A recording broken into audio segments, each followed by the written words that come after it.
বিশ্বকাপ ট্রফি হাতে বীর দর্পে দেশে ফিরে জনতার প্রাণ ঢালা সংবর্ধনা পেয়েছে স্পেন জাতীয় ফুটবল দল।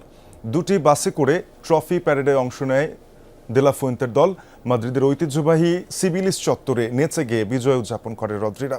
এর আগে অবশ্য স্পেনের রাজপরিবার ও প্রধানমন্ত্রীর সাথেও দেখা করেন ফুটবলাররা। মঞ্চটা আগে থেকেই প্রস্তুত ছিল। দ্বিতীয় বিশ্বকাপ জেতা স্প্যানিশ ফুটবল দলকে বরণ করতে প্রস্তুত ছিল মাদ্রিদের সাধারণ মানুষ, প্রধানমন্ত্রী থেকে শুরু করে রাজা পর্যন্ত। বিমানবন্দর থেকে দুটি ছাদ খোলা বাস যখন বের হলো রদ্রি ইয়ামালদের নিয়ে, তখন মাদ্রিদের রাস্তায় জড়ো হয়েছে আনুমানিক প্রায় 20 লাখ মানুষ। স্পেন দলকে বহন করা বাসটির গায়ে লেখা ছিল স্টার শাইন টুগেদার, অর্থাৎ তারারা একসাথেই জ্বলে। ফুটবলারদের হাতে ছিল ট্রফি, গায়ে ছিল গাঢ় নীল রঙের একটি টি শার্ট, যেখানে লেখা ছিল সমোস ক্যাম্পিয়নেস, বাংলায় যার অর্থ দাঁড়ায় আমরাই চ্যাম্পিয়ন।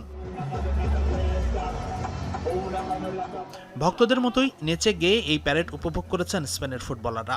ফাইনাল ম্যাচ শেষে স্প্যানিশ ফুটবলার গাভির সাথে আর্জেন্টাইন মিডফিল্ডার পারাদেসের হয়ে যাওয়া অপ্রীতিকর ঘটনার রেশও ছিল শোভাযাত্রায়। টিম বাসে একটি পোস্টার ছুড়ে দেওয়া হয়েছিল, যেই পোস্টারটি হাতে নিয়ে উদযাপন করেছেন ইয়ামাল ও ফাবিয়ান রুইস। পোস্টারে লেখা ছিল লা ভেলাদা দেল আমিও 7 গাভি বনাম পারাদেস।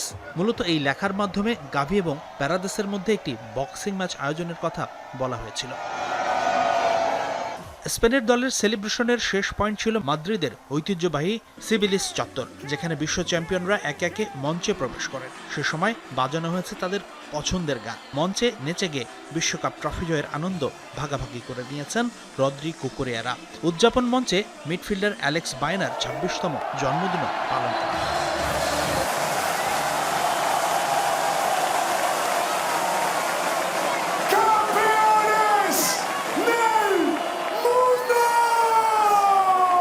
এর আগে অবশ্য স্প্যানিশ ফুটবলাররা প্রথমেই দেখা করেন দেশটির রাজ পরিবারের সাথে। এরপর প্রধানমন্ত্রীর সরকারি বাসভবনেও যান দে লা ফুয়েন্তের দল। প্রধানমন্ত্রী পেদ্রো সানচেস প্রশংসায় ভাসিয়েছে পুরো দল। আমাদের মধ্যে যারা ফুটবল বিশেষজ্ঞ নন তারাও আপনাদের খেলা দারুণ উপভোগ করেছেন। ফাইনাল কেবল খেলার জন্য নয়, জয়ের জন্য খেলতে হয়। আপনারা এখন দুটির মধ্যে দুটিতেই জয়ী হয়েছেন, তাহলে 2030 সালে কেন নয়? আমি সবসময় বলি যে নিজের দেশের হয়ে জয়ী হওয়াটাই সবচেয়ে সুন্দর অনুভূতি, বিশেষ করে বিশ্বকাপ জয়। দিন শেষে এই প্রজন্ম ক্যাসিয়াস ও ইনিয়েস্তাকে ট্রফি তুলতে দেখে বড় হয়েছে, আর আজ নিজেদের পক্ষে একই কাজ করতে পারাটা ফুটবলে অর্জিত সবচেয়ে বড় বিষয়। হাসিনুর রহমান, যমুনা স্পোর্টস।